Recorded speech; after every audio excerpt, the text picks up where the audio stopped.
Hey guys, Nick back here. Just going to give you the quick update from the Hungary FP2. And so the times are going to look a little weird, but that's because it was a little bit wet during the practice session. Then it cleared up a little bit, and then it went back to being wet. So you had some of these drivers like Gasly getting the dry stuff, and then you had Hamilton and Vettel and some of the other lower times. They were lapping so slow in the 137s because of the wet. So sorry guys for the delay in these uploads. I'm getting these like blind blocks from F1, so anytime I upload anything, I had the Albon stuff locked up, ready to go, uploaded it right after it happened, just was commentary over it, and I'm getting, they type in they actually blind block my channel name, they don't even review the copyright. So some of this stuff you'll notice doesn't have graphics because they literally won't let me. So apologies for that, guys, but I'll get through it, and as long as you can stick around and just enjoy the content, I'll figure out what to do to give you guys the best updates as humanly possible, but just to keep you informed. So the actual times for this, you had Pierre Gasly, sorry about that, at 1:17, 8:54. Verstappen was at just behind him at plus 0.055. And then you had Hamilton behind Verstappen. So Hamilton in third at plus 0.141. Bottas on 0.330. And Ricciardo at 0.743. The thing to note there is Hamilton's actually on the hard tire. So that's going to be interesting. If they can keep conditions dry, so the forecast looks pretty good chance it's going to be raining for qualifying, which actually stinks because it's not going to rain for the race. And so you have a disconnect there, just like you did today.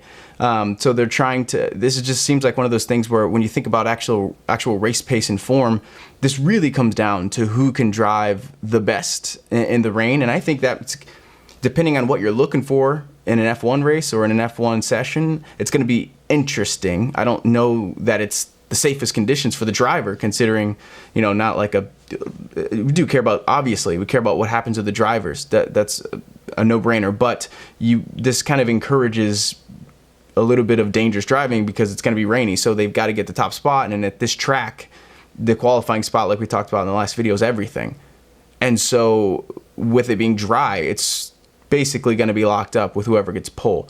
That's just my thought. You can, of course, happily, I hope you disagree, but I think that this is going to be probably a Hamilton. If he gets a pole, I believe it's a 7th pole, and if he gets a win, I believe it's a 7th win at Hungary. So I think he's going to lock that up. But I actually think Vettel's going to split the Mercs, and I think Bottas is going to get 3rd and Max in 4th, but it would be close between 3rd and 4th. So, and I think that'll pretty much hold. If it stays dry, I don't think there'll be much overtaking, and I think going into the break, I think that'll factor into it. I'm not going to try to speak for the driver, but I do think that's going to factor into it. So we'll see what happens, but not a lot going on here, of course. So a lot of the time in the session today, they weren't really driving because it was so wet. So there was a couple different spin outs. George Russell, not really a spin out, just being careful.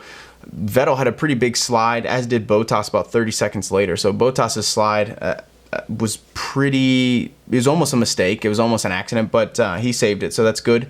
But yeah, the tire compounds are important to note here. Verstappen was actually on the soft. Hamilton was on the hard. So keep that in mind. Ricciardo looks good right now in the rain, and I think that'll actually I didn't mention who's going to be in 4th, but I think that'll put Ricciardo right behind Verstappen tomorrow in qualifying. So we'll see what happens. Kimi's still up there. Leclerc is still up there. I think in the rain, I think at this point, I'm positive Leclerc is just accident prone.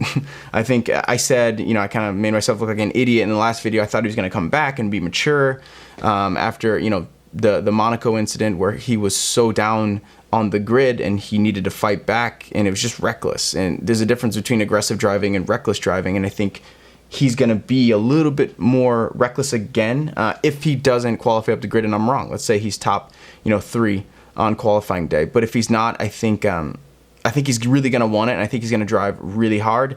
Luckily, it's not racing, so in terms of the cars being around him and it being safe, I think he's obviously not going to crash anyone out. But watch for Leclerc driving really strong. Obviously, he's got something to prove here. He hasn't been top 3 either of these sessions. We'll see what happens. And yeah, thanks for checking this out, guys. Again, sorry for the upload speed, but not much happened in this video. So that's basically the updates. Just saved you about whatever, an hour and whatever. So I'll see you back here bright and early for me, 6 a.m. for me. For you, it's probably the afternoon. So I'll see you tomorrow for FP3, and I really appreciate you guys' support, and I'll keep trying to adapt this content to get it to you and just get you the quick information, because that's what you were looking for. So thanks, guys.